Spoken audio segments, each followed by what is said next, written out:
Magandang araw sa iyo, Congressman Malaking Mata. 'Di ba? Okay, sa araw pong ito, mga minamahal kong mga kababayan, tayo po ay dadako sa isang napakahalagang usapin. Ito'y tungkol po sa ginagawang panlilinglang ng isang congressman. Na walang iba kundi itong ating best friend, best friend natin, na walang iba kundi si Congressman Marco Beta.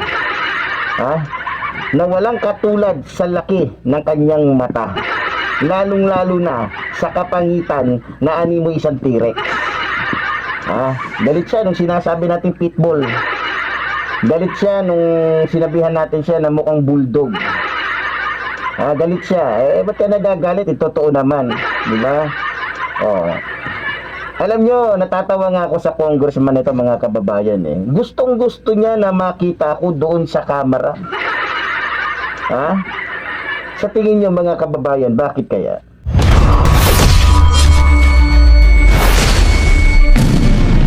Isang magandang araw na naman po sa ating lahat, mga kapatid, mga kababayan at mga boss. Ang pag-uusapan natin ay yung reaction video ni Labrador kay Congressman Marcoleta. Yan ang gagawa natin ng reaction. Pero bago yan, bati muna tayo ng isa magandang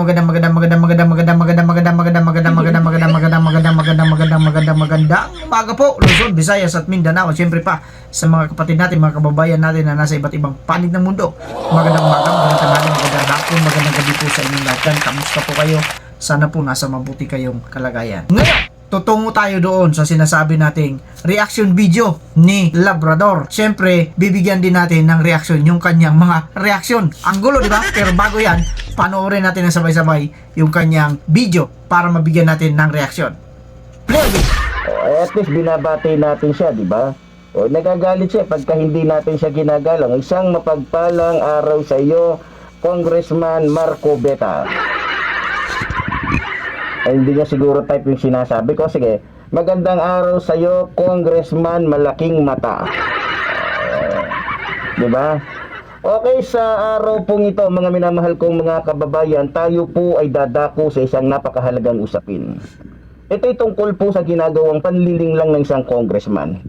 Na walang iba kundi itong ating best friend, best friend natin, na walang iba kundi si Congressman Marco Beta.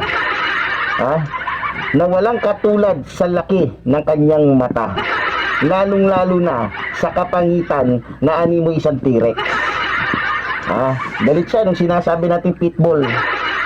Galit siya nung sinabihan natin siya na mukhang bulldog. Galit siya. Ba't ka nagagalit? Totoo naman, di ba?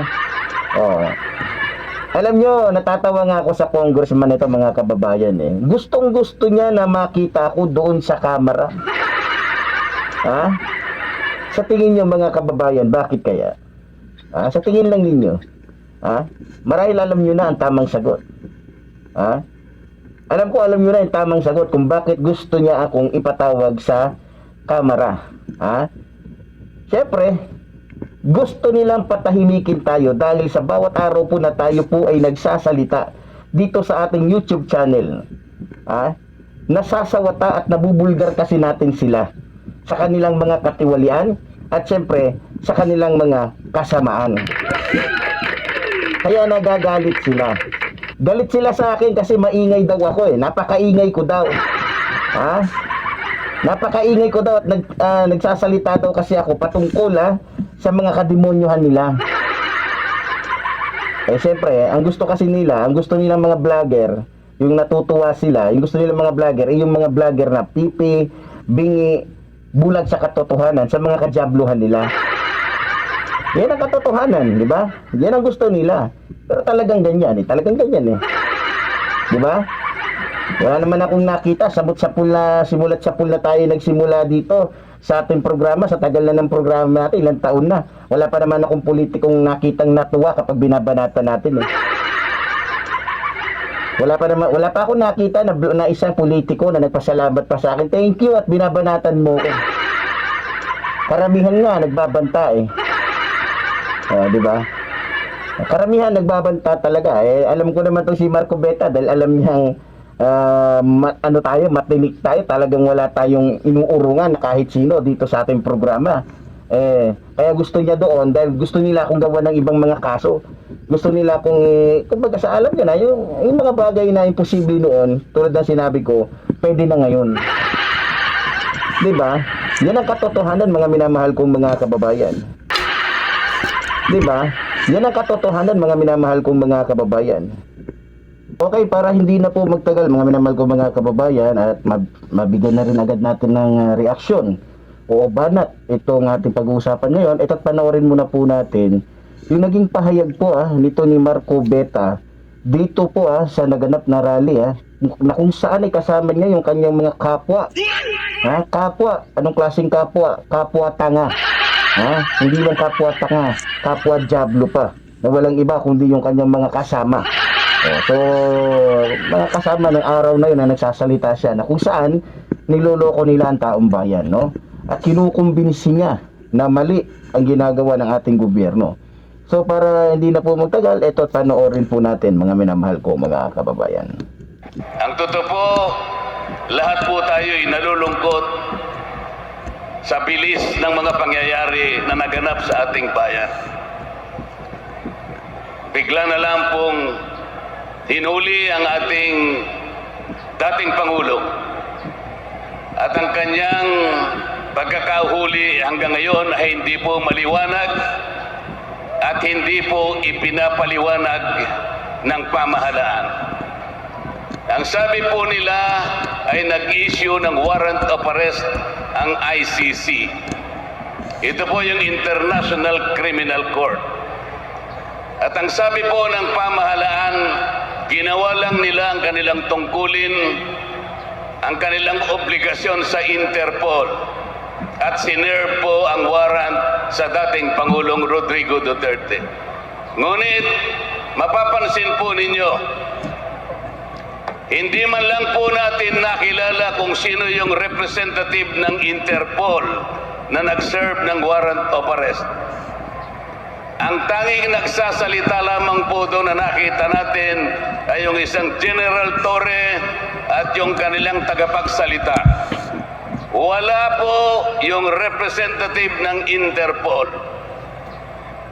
Paano mangyayari na isa-serve mo ang warrant of arrest na kinors ng ICC sa Interpol kung wala yung mismong representative ng Interpol na magse-serve ng warrant? Kailangan malaman po ninyo na ang local representative ng Interpol dito sa ating bansa ay yung tinatawag na PCTC. Ito po yung Philippine Center on Transnational Crimes. Bakit wala po yung executive director ng PCTC na siya dapat ang personal na nag-serve ng warrant of arrest? Ang nag-serve po ay yung General Torre na wala pong karapatang gumawa ng bagay na yon. Ang dapat po na gumawa nun ay yung representative ng Interpol na hanggang ngayon ay hindi pinapaliwanag ng pamahalaan. Ang bumasa ng Miranda Rights, yung Miranda Rights po ay pangkaraniwan yung naririnig pag nanonood kayo ng mga nobela sa TV.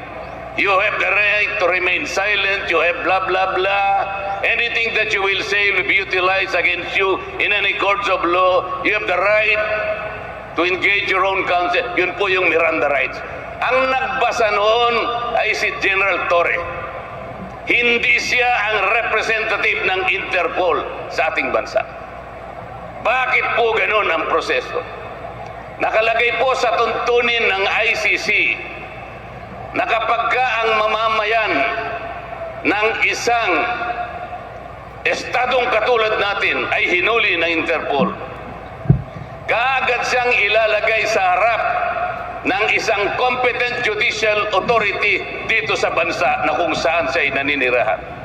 Ang ibig sabihin nun, kung tinakip si Pangulong Duterte, dapat siya ay dinala sa harap ng hukuman sa Pasay City sapagkat doon naglanding ang kanyang eroplano.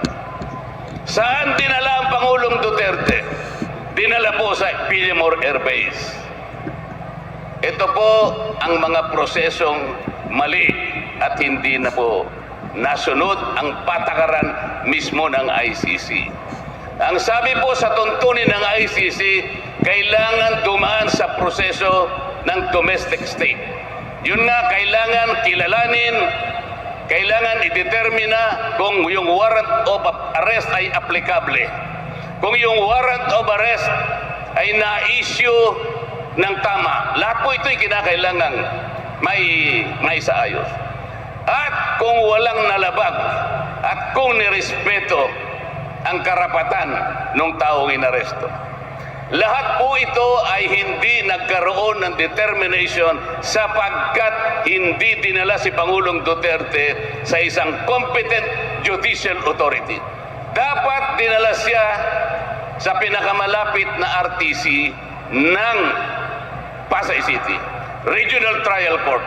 Yun po yung dapat. Dinala po siya sa Villamor Air Base. Ang ibig sabihin po noon ay wala na pong bibigay na karapatan sa kanya anuman. Kailangan na siyang dalhin kaagad doon sa Netherlands. Nasaan po ang katuwiran? Nasaan po ang pamantayan ng batas na sinusunod kahit nasa ICC? So yun, mga minamahal ko mga kababayan, malinaw po yung ating napanood, malinaw po yung ating narinig. Alam nyo, pag nagsalita si Marcoleta, akala nyo po mga kababayan, talagang totoo. Pero isang panlilin lang po to. Tandaan po ninyo, kapag hindi po kayo, hindi nyo kabisado si Marcoleta, magtanong po kayo sa akin o sa ibang mga vloggers na kasama natin. Kasi, pag tinignan mo, parang seryoso talaga yung tukmol na to. No? Parang seryoso yung sinasabi niya. Pero, sa likod po na kanyang sinasabi ay mayroon po dong nakaamba na panlilin lang sa taong bayan. No? So, iisa-isahin po natin yung kanyang mga sinabi para linlangin ang taong bayan. Ang totoo po, lahat po tayo'y nalulungkot sa bilis ng mga pangyayari na naganap sa ating bayan. So yun mga kababayan, did you hear that? Klaro ba sa inyong pandinig yung sinabi niya? Kung hindi po, uulitin ko po sa inyo mga kababayan. According to Marcoleta, he said he knew that we were all worried about what happened to Duterte. Ngayon, ang tanong, ito lang po yung simple kong tanong sa kanya kasi matindi po yung sinabi niya kasinungalingan doon.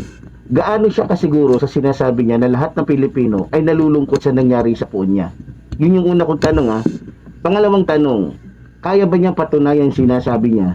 Gayong alam naman po natin mga kababayan na halos lahat ng Pilipino, 90% ng dami ng mga Pilipino sa bansang ito, isama na po natin yung mga Pilipino sa ibang panig po ng ating mundo na talagang nakikiisa po at talagang masaya sa nangyari pong pagkakahuli dito po kay Digonyo. Alam naman po natin, di ba? Na hindi lamang po 10, hindi lamang po 30 katao ang tinanggalan niya ng karapatan. Marami po sa mga Pilipino ang natuwa nung nahuli siya. Dahil sa kanyang ginawang krimen na kung saan 30,000 mga Pilipino ang tinanggalan niya ng karapatan na iharap sa husgado o dumaan sa tamang proseso. No?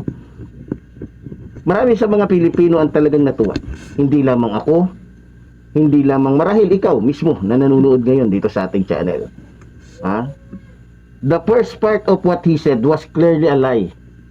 Klarong-klaro po yun. Kasi paano ko nasabi? Kasi parang gusto niyang sabihin, buong Pilipinas, buong mundo, nalulungkot sa pagkahuli kay Digonyo. Sa akin lang Natitiyak ko, karamihan sa mga subscribers ko, tuwang-tuwa. Ilan yung mga subscribers natin dito? Hindi lang naman 1,000. Diba? Daan-daang libo ang mga subscribers natin. Pagpalagay na natin, kasama dyan yung mga tulongges, yung mga subscriber natin ng mga abangers. Diba? Marami. Sa ibang mga kasamahan pa natin mga vloggers. Diba?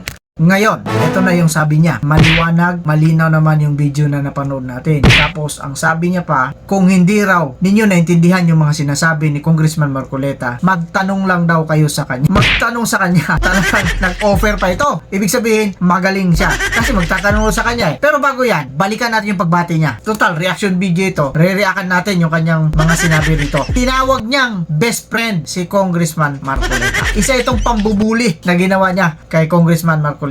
Napansin naman ninyo, napanood naman ninyo yung mga sinasabi niya. Talagang bully itong tao na ito. At gustong-gusto raw ni Kong Marcoleta na makita siya sa kamera. Bakit kaya? Nagtanong pa ang ugok na ito. Tinanong niya pa yung mga viewers niya. Pansinin niyo. Tapos, siya rin lang din ang sumagot. Wala na sa hulog ito. Talagang delikadong malala ka na. Malala ka na. Hindi na okay ang kalagayan mo. Napapansin. At napansin ninyo, naka-blazer na ang bugok na ito. Nakita ninyo, naka-blazer na. Meron pa ako napansin. Nag-English na itong si Bugok. Kasi gusto niya ipakita na marunong siya. Gusto niya ipakita na matalino siya. Gusto niya ipakita na talagang may alam siya. Kaya, nagsasalita siya ng lingwaheng English. Pansin niyo? What are you saying, bro? Did you understand what you are saying? Come on, man! Napansin niyo? Habang nagsasalita ito, habang nagbibigay ng reaction video, gano'n na gano'n sa kanyang paligid. At kung matalas ang pandinig ninyo, parang may motor. May single motor na parang huminto dyan sa tapat ng kinalalagay niya. Yan ang sinasabi natin dito. Kinakabahan itong si Bugok habang gumagawa ng content. At isa pang napansin ko, nakita niyo yung kurtina niya? Yung kurtina niya kulay itim, parang sheetnet lang ang pega. Gayahin mo ito, ganda ng view ko, maliwalas. Relax to relax. Walang sheetnet yan. Hindi ka guys ay sheetnet kulay itim pa. Para hindi halatang madumi. Pero pa siya sinabi rito, nung inaresto daw si Pangulong Duterte, 90% daw ng mga Pilipino ay natutuwa. Talaga lang ha, sigurado ka, 90% ang natutuwa or 90% ang hindi natuwa. Makita mo naman, binanggit niya pa dito raw sa Pilipinas, iba't ibang panig pa ng mundo basta't may Pilipino, natutuwa raw sila sa pag-aresto kay Pangulong Digong. Ito na yung sinasabi natin dito, kabaliktaran ang nangyayari. Siguro ito yung hindi nanonood doon sa mga... sabi niya kanina, gustong-gusto raw ng Congressman Marcoleta na mga vloggers, mga bulag, mga pipi, mga bingi. Yun ang gustong-gusto daw ni Congressman Marcoleta. Isa itong nagbingi-bingihan, nagbulag-bulagan. Bakit? Kasi hindi niya nakikita kung gaano kagalit na galit ang taong bayan sa ginawang pag-aresto kay dating Pangulong Rodrigo Roa Duterte. Hindi lang dito sa Pilipinas, sa ibang panig ng mundo. Mismo sa The Hague, Netherlands, ang dami doon, di ba? Huwag mo sabihin hindi mo nakikita yan. O siguro nanonood ka ng video, nakaganong ka, nakaganyan ka. O, nakaganyan ka, kaya hindi mo nakikita. Gumising ka, parang natutulog ka. Mag-ayos-ayos ka, naka-blazer ka pa eh. May ginagayang vlogger ito, nakapatid. Siguro idol niya yun. Shoutout sa'yo kapatid. Kasi iniidolo ka ni Labrador. Gumaya na sa'yo, nag-blazer na rin. Kasi yung blazer niya, pambukid. Hindi ka gaya sa'yo, pang syudad. Laitan na rin lang eh. Kung makalait ka kasi kay Kong Marcoleta, akala mo, malaking mata. Kamusta mata mo? Ako, inamin ko, malaking mata ko. Pero kaya kong ano sa'yo ng mata. Gusto mo, mag-boxing tayo gamit ang mga mata natin eh. Kaya mo yun? Di mo kaya yun. Una-una, hindi ka nga makakalabas dyan sa kuweba mo, sa lungga mo. Hindi ka nga makapunta sa Tricom eh. Nag-in-English pa ito eh. Yan ang sinasabi natin dito. Yung reaction mo, gagawan talaga namin ng reaction yan. Lalo na ako, gagawan ko ng reaction yan. Kasi hindi tama yung mga sinasabi mo. Sinasabi mo, puro kasinungalingan, puro kabubuhan, puro ka walang alam si Congressman Marcoleta. Panoorin mo nga itong video nito. Presidente na mismo ng Pilipinas nagsabi sa kanya. Panoorin mo muna ito. Ayun o.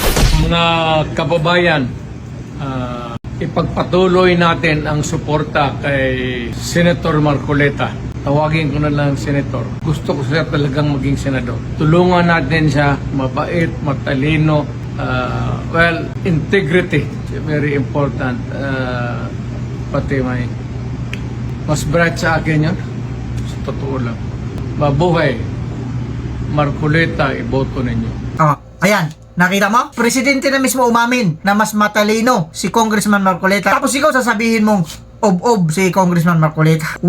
Wag ako, wag kami. Iba na lang. Siguro yung mga subscribers mo, siguro yung mga viewers mo, kayang-kaya mong paikutin dyan sa face mask mo yung kanilang mga utak. Pero kami, di mo kaya. With that, maraming salamat po sa lahat ng mga subscribers natin at syempre sa patuloy na suportan ninyo sa munting channel natin sa Boss Rick Vlogs TV.